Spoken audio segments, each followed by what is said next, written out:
Good afternoon, everyone, and welcome to this webinar from the Florida College Access entitled The Value of Higher Education, a Conversation with Florida Leaders.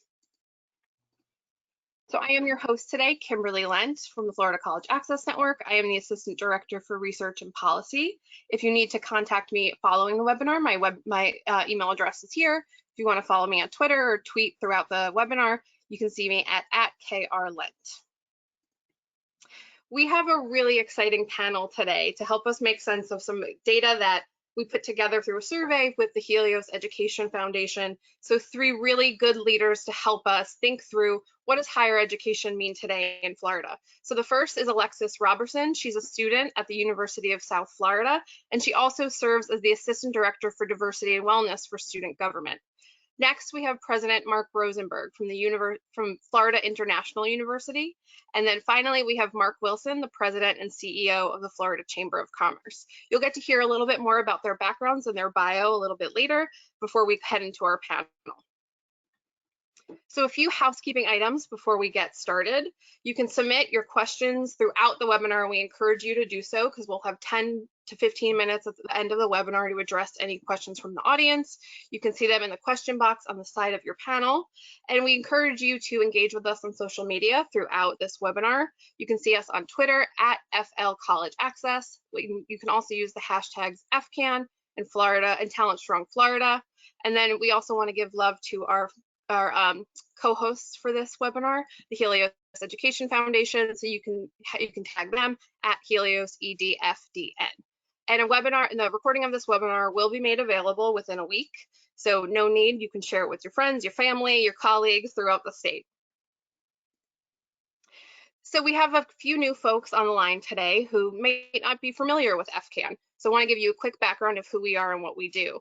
So our mission is to lead the collaborative movement to ensure every Floridian achieves an education beyond high school and a rewarding career. And our vision is a Florida that's working together where education is a pathway to economic mobility for all.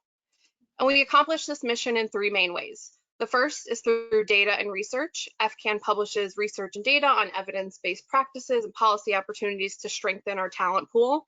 The second is through supporting local college access networks. These are organizations made up of community leaders who come together to create solutions in partnership to support local talent development. There are currently 17 LCANs throughout Florida that represent 82% of the state's population. Last, we have a series of statewide initiatives called College Ready Florida. And this provides schools and communities resources so students can continue their education after high school. And what really drives our work are the 7 conditions for success. You can read more about them on our website, but today we're really going to focus on 4. So the first is opportunity for everyone, clear information and guidance, affordability, and then community collaboration. And last, before I hand it over to my wonderful co-host, we have to plug our next webinar.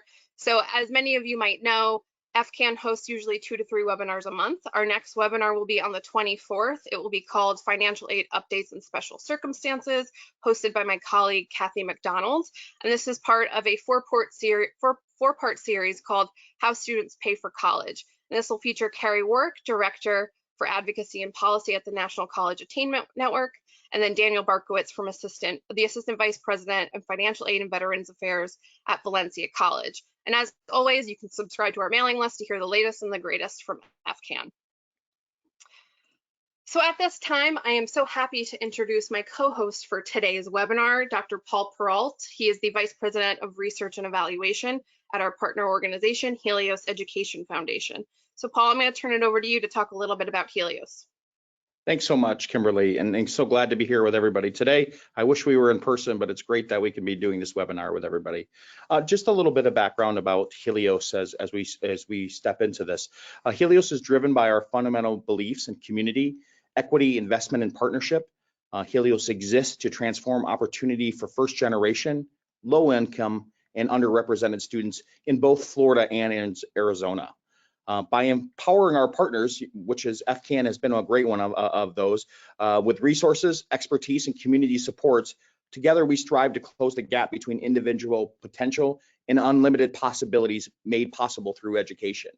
The work that we've done today in partnership with FCAN and so many others is really focused on how we can think about education and how we can think about what Floridians think about education in the state, and especially higher education, and especially when we're in these times of unprecedented COVID-19 times. And so a little bit about the survey and the polling that we did. Just a little over 5 months ago, we partnered with Sachs Media, the Florida College Access Network, and Helios Education Foundation, really to think about what we can learn about education across a number of domains across the state.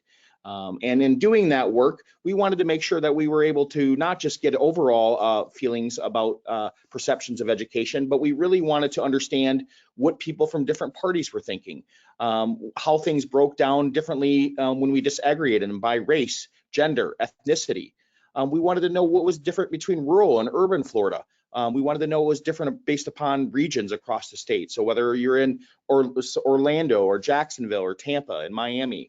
Today, we're going to talk about those results a little bit more generally, but if there's other opportunities that you wanted to reach out to Kimberly and myself where we could dig into some more details, we'd love to do that with you. Our methodology with Sachs is really to oversample. We had more than 1,200 respondents that actually completed the polling data. It was a mixture of phone and also online to collect the data, and really, again, wanted to be able to collect across all of the state of Florida so that we could talk about different regions, talk about demographics, and to understand really what Floridians were thinking about higher education and education in general. So with that, Kimberly, I'm going to turn it back over to you to start walking us through some of these polling results. Perfect. So before we actually dig into the polling results themselves that we got from Florida voters, we actually want to pose a question to you so we can do some comparison. So our first question, and I will go ahead and launch it now. So to be successful in today's workforce, how important is it to have a post-secondary degree or credential? We'll give you a few minutes to let the responses come in.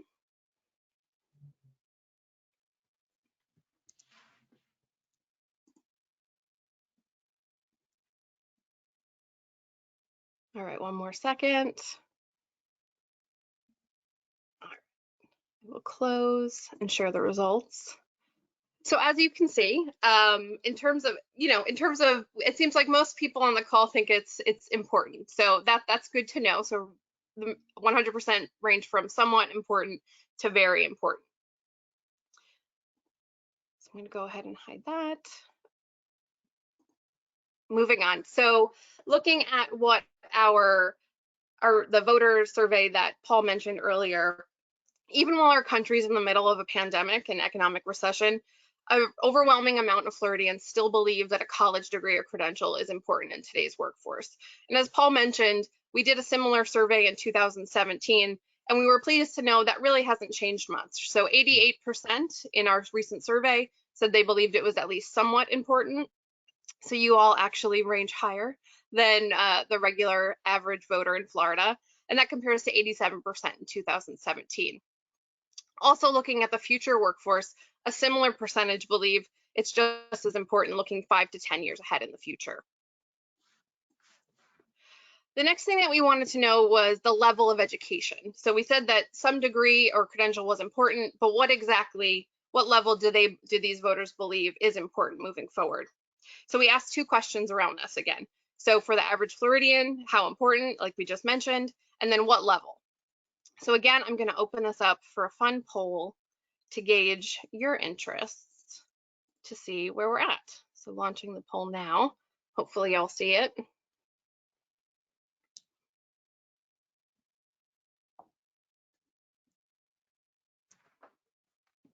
We have a range coming in so far. Give it a few more seconds.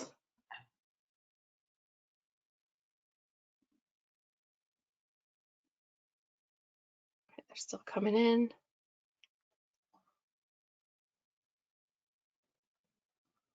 All right, I'm going to go ahead and close, share so everyone can see the results. So as you can see, looking at the folks on the call, most people do think that only 2% think that a high school degree alone will get students where they need to go for success in the future. Majority, it's a range from industry certification to post-secondary certificate, some associates, and some bachelor's degree. So now I want to hold on to this 42% bachelor's degree because we're going to come back to that in our next slide.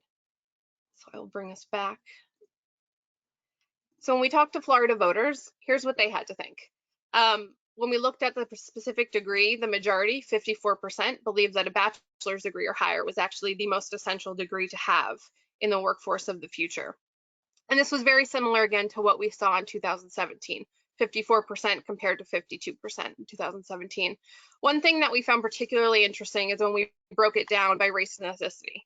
When comparing Black and Hispanic Floridians to white Floridians, Black and Hispanic Floridians were significantly more likely to believe that a bachelor's degree or higher was a key to success in the future. And with that, I will turn it back over to my partner, Paul. Thanks so much, Kimberly. So access and readiness was also a domain that we've actually focused on both in 2017 and again, you know, when we did this in 2020, really to understand just what people thought about who should have options to go to college, what did they think about access, what did they think about readiness, and were those things enough? And so some of the things that we just wanted to highlight here is that, you know, one of the things that we kind of thought was a little problematic is about 25% or 1 in 4 voters kind of believe that high schoolers' preparation for college was worse than it was 10 years ago. You know, we don't have any follow-up information. We didn't get to talk and, you know, have focus groups on this, but, you know, there is a pretty sizable percentage of the population that's wondering, you know, how ready some of the students are for college when they go, at least compared to 10 years ago. 6 out of 10 Floridians believe any students who want to attend college should have access to a degree or credential. That was an increase from 2017 of about 6%, so a pretty significant jump. You know, our margin of error here in most of these questions would have been between 2 and 4%. So a 6% increase would definitely been outside of the margin of error. And so, you know, we see that the proportion of Floridians thinking that everybody should have access is increasing, which is, you know, something that both FCAN and Helios really take to heart and are trying to promote across the state, as we believe that all students should have an opportunity to go to college and hopefully persist and complete. But a third of the people believe that you should only have access if you're academically prepared. And so that gets back to some of the discussions that we've seen happening about who should go to college and how much should merit play into college compared to just different things that we've talked about, especially over this last year and summer when it comes to equity. There is still a sizable population, you know, basically a third of the population that wants you to be academically prepared and don't think that it should be college that should be preparing you or to catch you up. It should be other places. And so, you know, we should be thinking about that as we think about policies and other programs that are geared towards preparing for students. And then really one of the greatest things that we're really seeing is, you know, when we think about equity and how it comes across so much, of those with at least one child that we actually polled under the age of 19, 94% believe their children will go to college. But interestingly enough, for minority students or minority families, 96% for Blacks, 96% for Hispanics actually were higher than our white non-minorities in believing that their child would go to college. And we see right now, this is important because right now we can understand that if we look at the data, those numbers have actually dipped during COVID. But the belief is that their children will actually go. Right now, we're just having a disconnect because of COVID of actually making sure that those kids actually get to college. If you want to go to the next slide, Kimberly, that'd be great. The one thing that we forget in Florida, and it's easy, and one of the nice things at Helios that we get to operate across both states, Florida and Arizona, is affordability. Florida, just as a highlight, is one of the most affordable states in the nation. The 10 states with the least expensive in-state tuition, Florida's right there, number 2 after Wyoming. You can see the other state that I work in, Arizona, doesn't even make the list. So when we talk about that, though, unfortunately, a lot of people still think that Florida is expensive or they don't think it's affordable for them. So while Florida has some of the most affordable tuition in the country, nearly half of the voters think a college or credential is unaffordable. So where do we need to think about messaging? Where do we need to show that it is affordable through grants and other opportunities? 47% believe that in 2020, and 44% in 2017. It's gone down 3 percentage points, but it's still something that, we want to help people understand how it can be affordable. Hispanics were most likely to believe college was overall unaffordable, but African Americans and whites were still there too, and was pretty closely distributed across those. And tuition was being the biggest factor. They thought that was most expensive, and that was common across all groups, but again, really high for our Hispanic students and families, with nearly 2/3 of them thinking tuition was what was making it unaffordable. And then one of the last things that we just wanted to highlight before we move to our panel is the impact of a college degree or credential.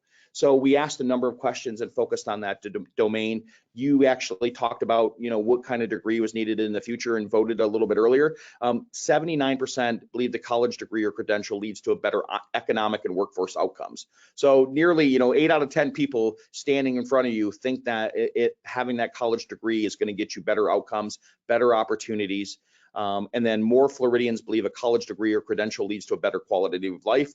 This was an increase, 77% in 2020. It was only 74% in 2017. So overall, we see some really high expectations and beliefs and perceptions that are positively attributed to education in Florida. One of the factors that we keep coming back to is affordability and access, and who should have access and what they need. But overall, Florida is really a state that is looking to give opportunities to students and families in education. Great. Kimberly, Thanks, I'll Paul. send it back to you. Perfect. Thanks so much. So while Paul and I could probably talk data and survey results to you all for hours, not even longer than the hour that this webinar is, we really wanted to bring on, like I said earlier, 3 really influential leaders to help us make sense and give some context to what we're seeing, because quantitative data only tells us so much. So today, again, we have with us Alexis Roberson. Alexis is originally from Fort Lauderdale, and she's a junior at the University of South Florida, majoring in mass communications with a concentration in public relations, as well as a minor in political science. In addition to her studies, Alexis serves as a student government assistant director for diversity and wellness. And in this role, Alexis is spearheading the formation of a new diversity council to advocate for equity, diversity, and inclusion across the USF Tampa campus. Next, it is my pleasure to introduce to you the president of Florida International University. As the first FIU faculty member to ascend to the university's presidency, Mark Beeper Rosenberg has 40 years of experience in higher education leadership. He was one of the principal architects of FIU's growth and expansion during the past decade. He also has served as the chancellor of the State University System of Florida, and he is also the author, editor, and co-editor of 7 books and numerous scholarly articles on Latin America. And our final panelist is Mark Wilson, who serves as the president and chief executive officer of Florida's largest and most influential business advocacy organization. The Florida Chamber focuses on making Florida more competitive by creating a business climate that generates prosperity and high-paying jobs. And as president and CEO, Mark leads their substantial political, lobbying, grassroots, and economic research efforts. And prior to being at the Florida Chamber, he was vice president at the Chicagoland Chamber and also served at the U.S. Chamber of Commerce. So with that, welcome to our panelists. You're welcome to turn your cameras on. And with that, I'm going to stop sharing my screen so that we can all see each other's lovely faces. Mm-hmm. Welcome, everyone. Thank you for being here with us. All right, so Paul and I have broken our comments for our panelists into 3 sections. So the first section we're going to touch on is the value of college. So my first question, actually, Mark Wilson, is for you. So in recent years, there's been a lot of conversation about the value of college. As you know, you're often at the table when we're having these conversations. So while some have questioned the importance of college and a 4-year degree, as you saw, our research shows that most Floridians, 54% in fact, believe a college degree or higher ed is essential to success. So given all of the history that you have at the Chamber, not only Florida, but in Chicago and at the US Chamber, and from that business perspective, how does this relate to the talent and workforce needs of our state? Sure. So, hey, thanks for the question. And hey, thanks for putting this together today. I think any conversation about the future of talent is the right conversation for Florida to be having. And so I really appreciate the question.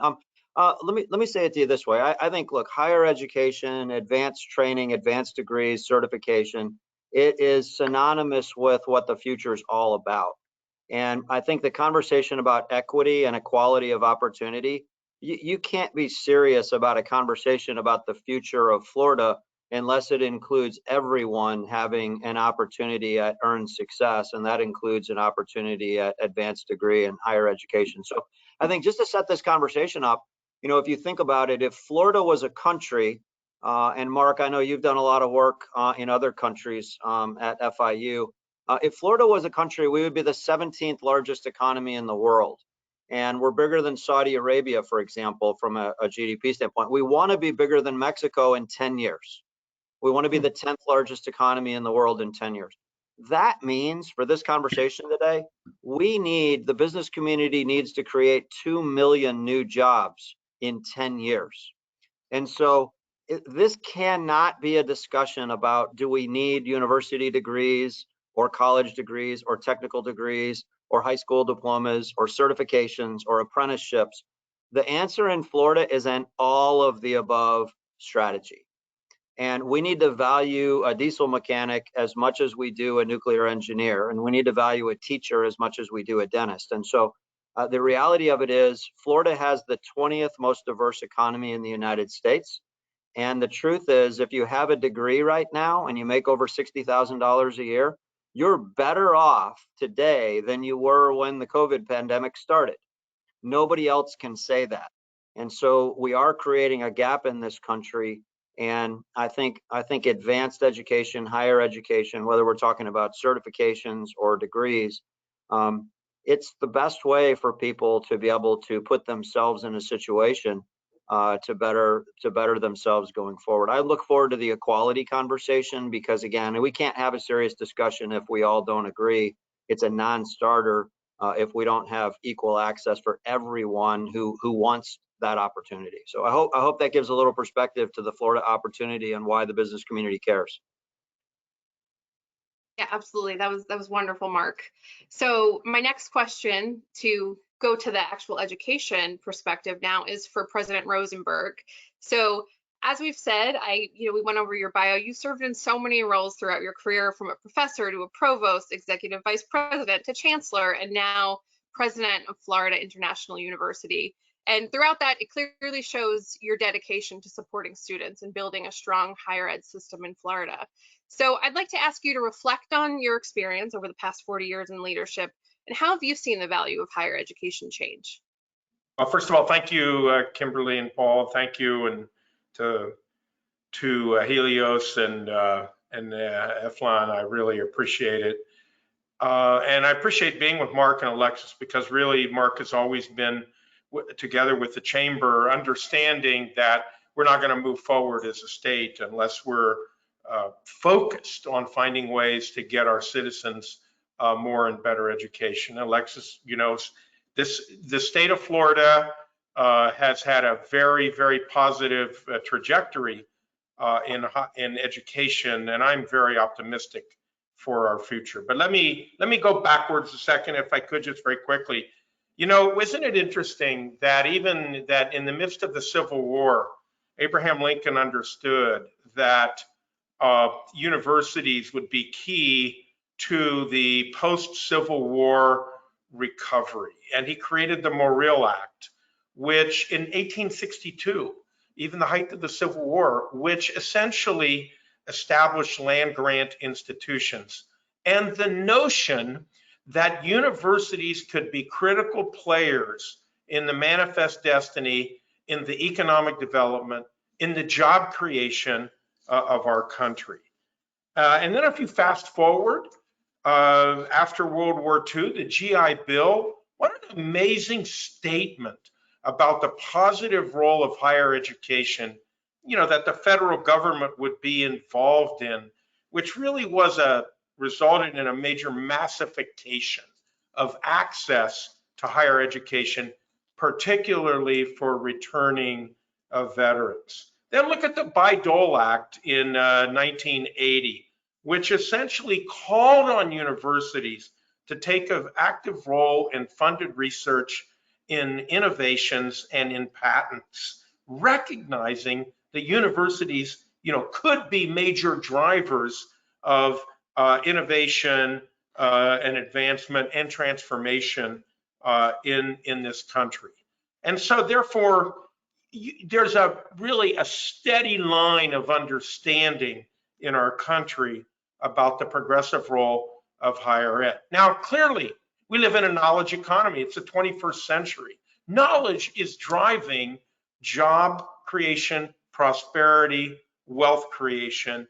And for Florida, as Mark Wilson has pointed out, we can't really sit around and wait, because we're getting 1,000 new people a day, individuals who believe in the future of Florida, who want to be a part of it, but who also understand that infrastructure, and in that regard, education plays a critical role. And so I'm very, very optimistic about where we're going. Now, I just want to share one data point with both of you, and that is that, isn't it, if you will, telling that during the Great Recession that we've come out of, but during the Great Recession just a decade ago, that unemployment among individuals who did not have college degrees was double the unemployment of individuals with college degrees, which demonstrates the fact that a college degree is still a major ticket to being in, if you will, the middle class, having income and upward mobility. And so in many ways, that today is more the case than in the past, particularly with automation, particularly with digital transformation. And so that's why I believe our universities and higher education still has a very important role to play in our state. Yeah, absolutely. And, looking back, well, not only at the Great Recession, we've looked at the past year. FCAN's done a few surveys looking at, again, those who have more education fared better in some of the economic downturns that we've seen due to COVID-19 as well. So my next question is for Alexis, actually. So we get to hear, we're always lucky when we get to have a student who can give us their perspective and, again, let us know what's really happening on the ground and what are students thinking about these days. So Alexis, we'd love to hear a little bit about how you and your family made decisions about attending college. What considerations did you make when you were thinking about the value of college and how it would have on your life? Firstly, thank you to the Florida College Access Network and the Helios Foundation for this opportunity, and thank you specifically for that question. Education, and specifically higher learning, has always been a very important factor in my immediate family. So choosing whether to advance my education was never an option. To be more specific, I come from a family of educators. My grandmother was a reading coach, my father a social studies teacher, and my mom is currently a principal. So as you can see, college was always the plan. I remember in high school, my mom would always ask me, what do you want to be when you grow up? Or what college or university are you attending? What do you think your major will be? She would ask me a lot of essential questions that at that time I didn't have an answer to. Regarding the value of higher learning, though, I saw firsthand through them how education allowed for them to have an equal chance of success in life, providing them with the necessary resources to truly succeed in their field that they felt most passionate about. Personally, since a young age, I had always known that I wanted to be an attorney, and to be able to practice law legally in the United States, you need a college education and a Juris Doctor degree. So here I am. Thanks, Alexis. That was beautiful. Paul, you have the next section about access and readiness, so I'm actually going to turn it over to you now. Thanks so much, Kimberly, and great responses from everyone. Learning so much just by hearing us talk about this today. So the next section, really, we wanted to move on is talk about access and readiness. That's a big part of thinking about college. Who has access and who doesn't, who's ready for college, who's not, and for those students that get there, like what supports will they'll need. So Dr. Rosenberg, I'd like to start with you as for the first question. And so despite trailing white Floridians by double digits in degree attainment, our survey showed, and we talked about it, Kimberly and I, in a number of points, that basically 2/3 of Hispanics and 60% of Blacks surveyed said that they believe that a bachelor's degree is needed for success in the future workforce. To date, FIU has received national recognition for its pre-college and college success initiatives and the special focus you've placed on low-income, first-generation, and Black and Hispanic students. Why has the university made its mission to ensure specifically that these groups not only have access, which was the big starting point, but having access, but that they also thrive on campus, graduate, and have rewarding careers? Well, let's step back for a second and look at the data nationally. The reality is in this country that access to higher ed is still very uneven and unequal. And the data reveal that the top quintile of individuals with income have about an 80%, 85% likelihood of graduating from college, where the bottom quintile is around 9%. So basically what that's suggesting is that that zip code of birth in some respects determines whether or not you will end up with higher ed. We know that education gaps lead to opportunity gaps, lead to income gaps. And we also know that in this 21st century, that globalization is actually driving greater income inequality rather than less income inequality. We understand that income inequality can be have a negative impact upon our prosperity. And so we're very concerned with that. I'd like to tell you about an experience that I had when I first became president. I started as president, privilege of being named president in 2009 of FIU. And one of the first visits was to a high school that's mere 8 blocks from FIU, the campus on 8th Street. And you know what the first thing was the principal said to me? He said, Mark, he said, your admission policies are costing you 100 eligible students a year. And this was Coral Park High School, from Coral Park, eligible, okay, so students. And I began to think at that point, there were about 36 high schools in Dade County. If I go to each of those high schools and the principals tell me, each of them tells me that, our university will be out of business. And public higher education will be discredited completely. So we began to think through how we could find ways for eligible students, eligible by state statute, eligible for college to get in. But then the issue wasn't just getting those students in, the issue was keeping them in and getting them graduated and then finding and making sure that they were prepared for the world of work out there, because that's why they wanted to go to college. They wanted the opportunity on one hand, but they wanted better futures for themselves and their families, and they knew that they could get that through a college education. So I have, in my evolution at FIU, in terms of leadership, realized that we had to really take seriously the notion that every student counts.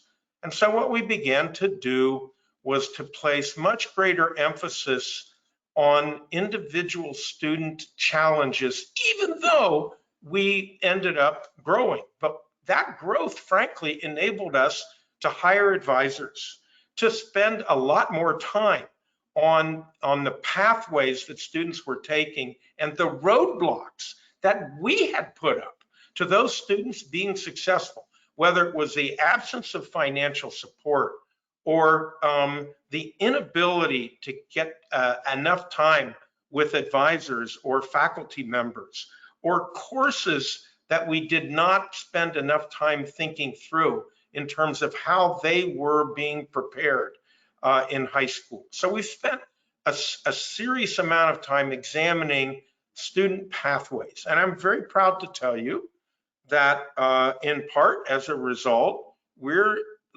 now we will be in the mid 50s, maybe high 50s in 4-year graduation rates, which will be, if we can get to 60% this year, and I believe we will be one of the first urban public universities ever to get to 60% 4-year graduation rate for our students. And when they graduate, we know they're going to get a good job. And that is the best way to ensure that we close those income gaps and that their family members get the education that they need to continue their parents' progress. So I'm really proud of that part of it. And I know that Florida overall is finding ways to help that happen, more financial aid through the Florida Resident Assistance Program, through a variety of different domains, through Bright Futures. So I believe that the reason that our system is #1 in the country is because we have focused on closing those gaps. And I'm proud to be a part of a system that does that. And congratulations on all the great work that you've done. I mean, it's pretty remarkable. Mark, I'd like to ask you the next question and continue on the question we posed to President Rosenberg. We know that by the time we get to 2030, Florida's working age population will actually start shifting and be over 50% non-white, so about 54% non-white. Our research showed that 3 out of every 5 respondents believe that students who want to attend college should have access to a degree and should be able to attend college, but this was especially so for Black and Hispanic students, much more likely to believe that or respond to that than white students. We know you're a champion for the call to reimagine our economy. You talked about in an earlier response about what you want to do and where you want Florida to go over the next, decade. So I want you to talk about that data point as a champion for the call. How do you reimagine our economy? What do you think of that data point about that access? And then secondly, how do you think the cross-section of stakeholders, and I'm thinking here business, education, government people, can work together to address equity in degree and credential access? Yeah, so Paul, that's a big question, and it's a super important question. And I think, one thing I would ask everybody to keep in mind is, we cannot look at anything in life in a moment in time, right? Like everything's always about a pendulum. Are we moving in the right direction or the wrong direction? And, if we did nothing, do problems fix themselves or do they get worse? And I have to tell you, we can get lost in percentages and statistics if we want to talk about last year, this year, next year. I think a couple things are important here, right? I mentioned before, we need to create 2 million new jobs in Florida over the next decade. Many of them will require degrees of some sort, credentials, and so forth. And we have to keep that in mind. The bottom line, the number that matters most is 100% of people who want to pursue those career opportunities should have the opportunity to do that. Whether they can afford to do it, whether they come from the wrong place, the right place, they're from Florida, not from Florida. The first sort of cultural piece we have to confront is Florida should be the best place in the world for people who want to work, right? And if we can all agree, let's set all the political stuff aside, right? So we need 2 million more workers on top of the 10 million that we have right now. And for people who want to work, we need to find ways to make that a career possibility for everyone. So Paul, I might want to take my answer a little different than probably what anybody was expecting. But when you talk about 2030, I think what we really need to do is look at the systemic issues that are causing the numbers that you're talking about, right? When we talk about inclusion and diversity and equity of opportunity, no one can say that racism isn't real. No one can say that it's not systemic. I mean, people can say it, but if you look at the numbers, you can't say it with a straight face. And so I think here's some numbers that we all need to be thinking about. So in Florida today, out of 22 million people, we have about 3 million people in poverty. And we have over 800,000 kids, right? Children living in poverty in Florida right now today. And here we are creating 1 out of every 11 jobs in the United States. We're adding $1.19 million of wealth every hour of every day. Yet we still have about 830,000 kids in poverty. So Paul, here's why I'm saying this, right? So if you look at brown, black, white, any way you want to look at this, again, about 820 or 30,000 kids in poverty. But here's the deal. In Florida, we have 983 zip codes. If you want to map out, do a little research project and map out where do all these kids live that are in poverty, half of our kids in poverty in Florida live in only 15% of our zip codes. So that's 150 zip codes out of 983 where half of our kids in poverty are coming from. The Florida Chamber's Prosperity Initiative has a goal. We want to cut childhood poverty in half in Florida by 2030. And we want to make sure the other half has a pathway out of poverty. And so if everybody could go to the FloridaGapMap.org and get familiar with how many kids are in poverty in your zip code, and what can your local partners do over the next decade to create education and economic opportunities for those zip codes and for those families and those kids. The business community is all in on this. We have a full-time initiative with it. And Paul, I know I'm taking up some time here, but I want to make a point, okay? Again, we can get lost in statistics. 2 years ago, we had over 900,000 kids in poverty in Florida. The numbers just came out a month ago, and we're down to about 830,000. I want to be clear, this is right before COVID. No question, the numbers will temporarily shoot up again, but the trajectory that we have is they're headed in the right direction. But let me just tell you, Mark Rosenberg, I appreciate, you always give examples of behind what you're talking about. So I know we have listeners today in Broward County. And, if you look at all 983 zip codes, we have a zip code in Broward, 33311. Maybe some callers are in that zip code right now. There are more kids in that zip code in poverty than any other zip code in all of Florida. 9,042 kids are in poverty in that one zip code alone. 46% of the kids in that zip code are living in poverty. Paul, 88% of those kids in poverty are Black. Okay, now walk across the street 50 feet away to another zip code. Okay, 7% of those kids are living in poverty, right? And it's about 10% Black. So if you want to talk about systemic racism, we could talk about it all day long.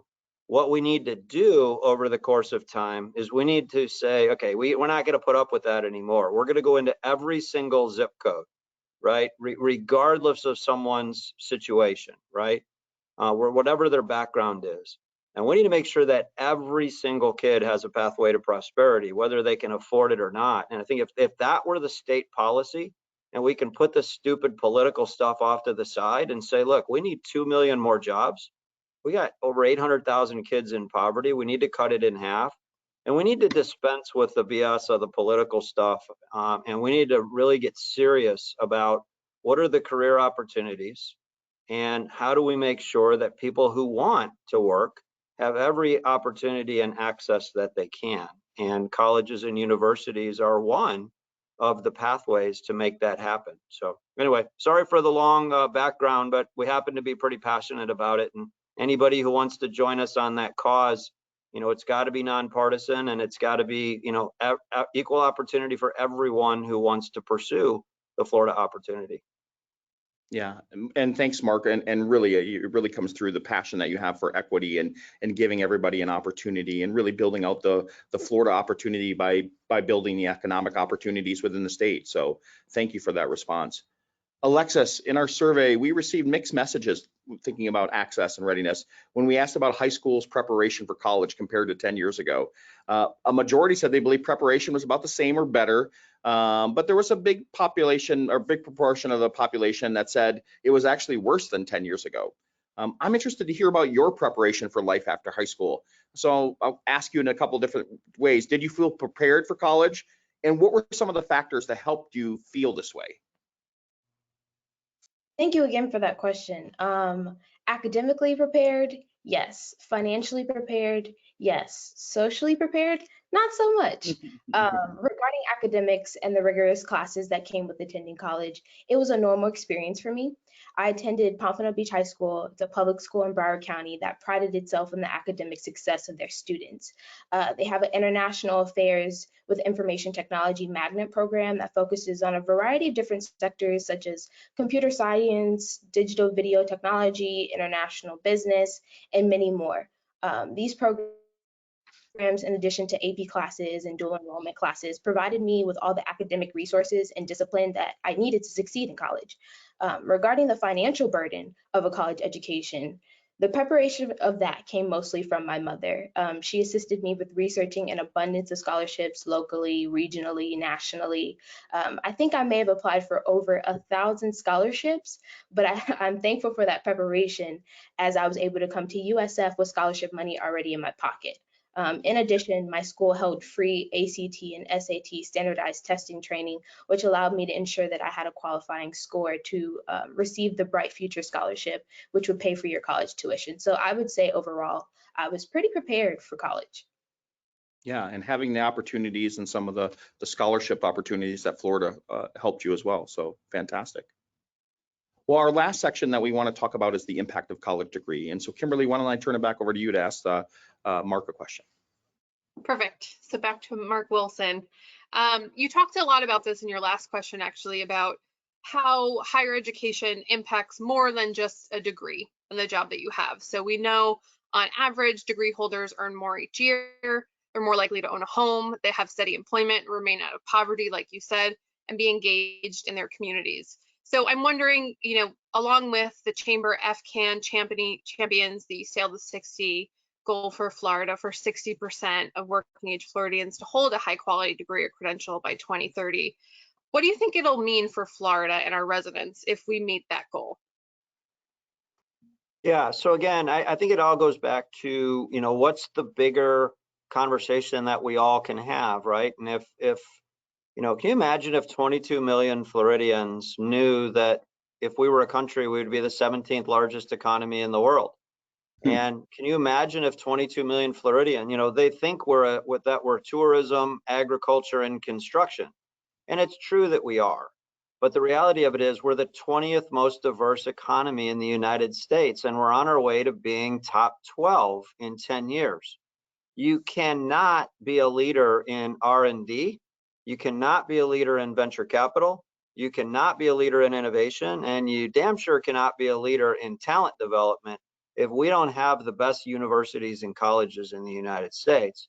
And even if we did, or when we do, if we have 22 million Floridians who don't understand a pathway to how they can participate in the economy, then we really don't have an ecosystem that the rest of the country would want to look to. So what I would say is, look, 2 million more jobs in 10 years. We cut childhood poverty in half. We have 100% of our third graders reading at grade level by 2030, which, by the way, would be the first state or country on the planet to be able to do that.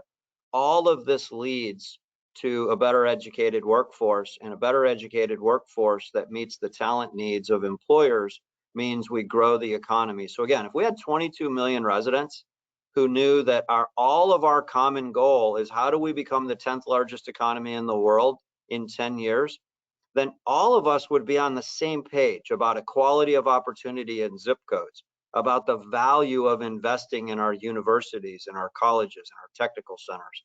And I think that's missing in the narrative right now. And so I think there's no question what the outcome would be if we can get there. What we're pretty focused on right now is how do we raise the awareness of the inequality that exists at the zip code level, and the opportunity that we all have to really resolve it. I really appreciate Alexis's points today, and I'm so glad that we have young leaders that are participating in these conversations. Mark and I have been around this conversation for a long time, and we're going to continue to do it until we can't walk anymore. But we need new leaders like Alexis to come along and really help keep this movement going and expand the movement. So I appreciate the question. I hope that makes sense. Yes, thank you. Alexis, you're really our only leader that's on the webinar right now that's still an undergrad. Although I might be mistakenly, taken for being an undergrad oftentimes, right, Kimberly? But we want to thinking about that. Well, we want to know, what has going to college meant for your life and your future as a current student right now?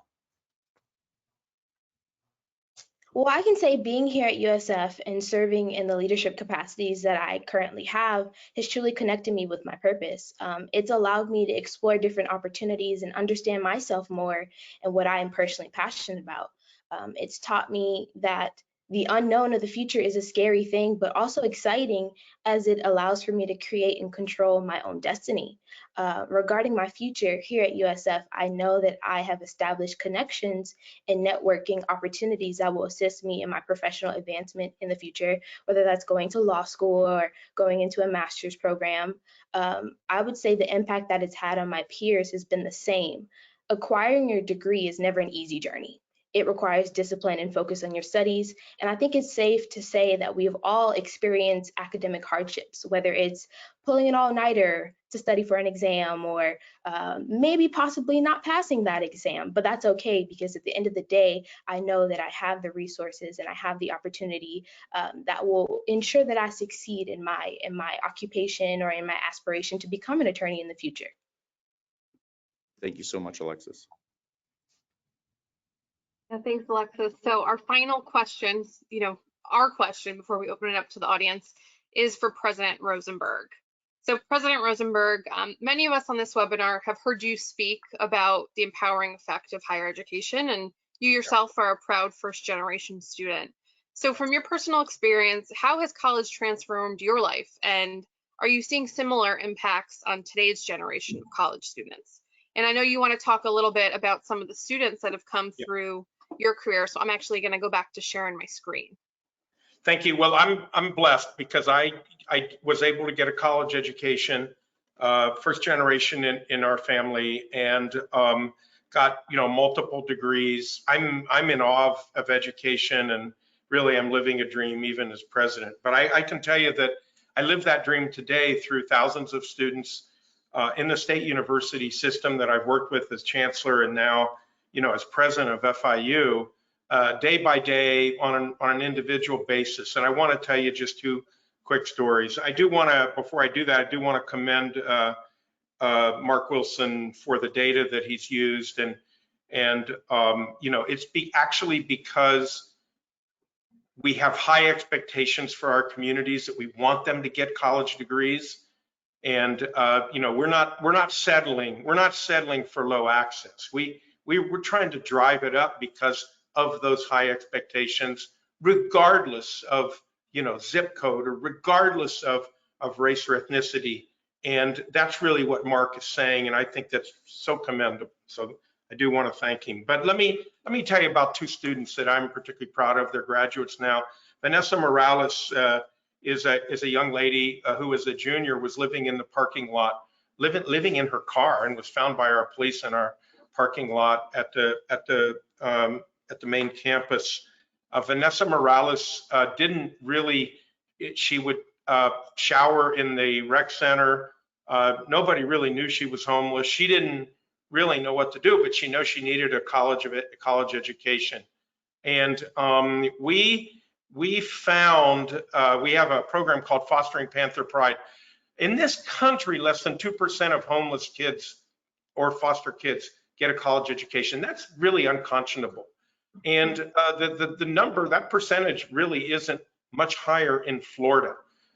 So Vanessa was one of those, homeless. So we found a place for her to live, and we got a tuition waiver for her. She was able to concentrate on school. That I recommend, we have a video on this called Advancement Annual Report 2015, Fostering Panther Pride. If you punch in that in, it's her story, and it's an amazing. When we told her that we had a residence hall room for her, she said, "You mean just for tonight?" And we said, "No, for the rest of the semester." She says, I couldn't believe that I would have that kind of an opportunity. Well, she became a leader on campus. She went on a mission trip to the Caribbean. She graduated with a degree in elementary education. She teaches at home now, English at home, has her own little company. She has two beautiful little girls. And when I called her about a year ago to see if she could donate to our Fostering Panther Pride program, she gave us $250. Wow. It just really blew me away. Kevin Love is now in construction management. At 15 years old, he watched as every member of his immediate family were locked up. He ended up in foster care, moved around, hopeless, When he started at FIU, he became a resident advisor, joined a fraternity, got a degree in civil engineering, and now is with the Moss construction firm. And I spoke with him this morning. He is a mid-level manager in El Paso on a construction project there, a 21-story building. And then after that, he's going to Dallas. That's the power.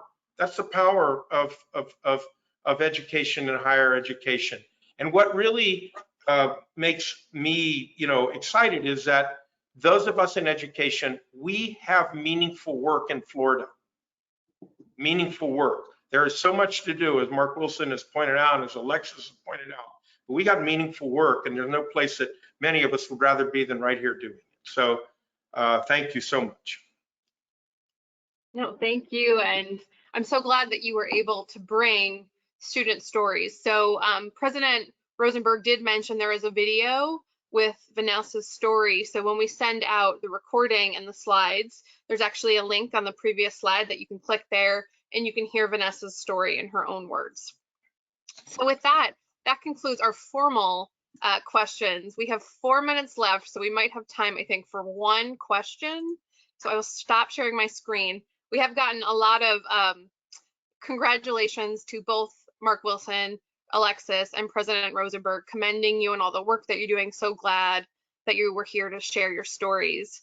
There's one question, Mark Wilson, I'm going to pose this one to you that came through. You talked a lot about the zip code data, and I know I go to that website all the time. It's really helpful for our work and for the work of our partners. And thinking about digging into some of that poverty data. So have you seen any ideas from around the state or actions that communities can take to help parents or those kids? Yeah, it's a great question. So I think, first of all, I think the business community can really step up and just create a lot of awareness. When employers talk to employees, when local chambers share this with their members, if county commissions would share it. So much of our problem in Florida is that we've got amazing human beings doing great things and no one knows about it.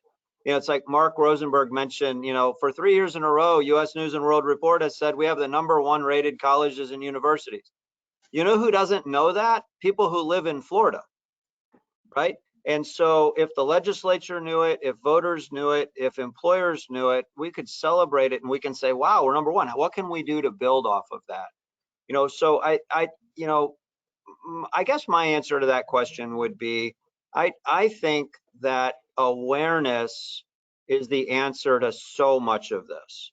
And if we in the business community can do a better job simply sharing the data about what's happening in our backyard, what's happening in our community, and once we realize we're not fighting with each other, if we want a career opportunity for everyone, regardless of who they are, where they're from, what their political background is, whatever, then all of a sudden we have to know this data at the local level. And I would ask everybody on the call to go pull up the FloridaGapMap.org and pull up your county and just print it out or whatever, do a map.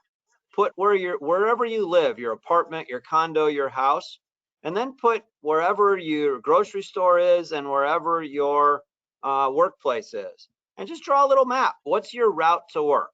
And then do the math, make it a word problem. How many kids are living in poverty on your way to the grocery store and on your way to work? You'll come up with thousands and thousands. Many of you drive through 2, 3, 4, 10, 15 zip codes. And when you drive to and from work or class every day and you start thinking about, oh my goodness, I had no idea. All of a sudden you start thinking differently and our conversations are different. And then we start talking about what can we do to solve this and create economic opportunity and education opportunity for everyone. So again, I'm often criticized for that's all you got is awareness. Well, guess what? We have great leaders and great programs. We have the #1 workforce system in the United States, the #1 college and university system in the United States. We have a terrible lack of awareness going on in our communities. And every one of us on the call today has a responsibility to change that. Yeah, and with 1 minute left, I kind of think that's a good place to close because, Mark, I think you just gave everyone a little bit of a call to action to go to the website, pull up, look at your data, and start having conversations in your own community. So with that, I would love to thank our panelists, Mark, Alexis, President Rosenberg. We are so grateful for you being here today, sharing your stories, sharing the stories of the communities that you serve and your institutions. And I have to, of course, thank my partner in crime here, Paul Peralt, who helped me facilitate today, and the Helios Education Foundation. Grace Maceda, I have to call her out because she's been instrumental in putting this all together. So with that, we hope you will join us on our next FCAN webinar. Again, that's on the 24th of this month, and where we will look at financial aid issues. So to everyone on the call, thank you so much. Thanks for joining us, and have a lovely afternoon. Bye.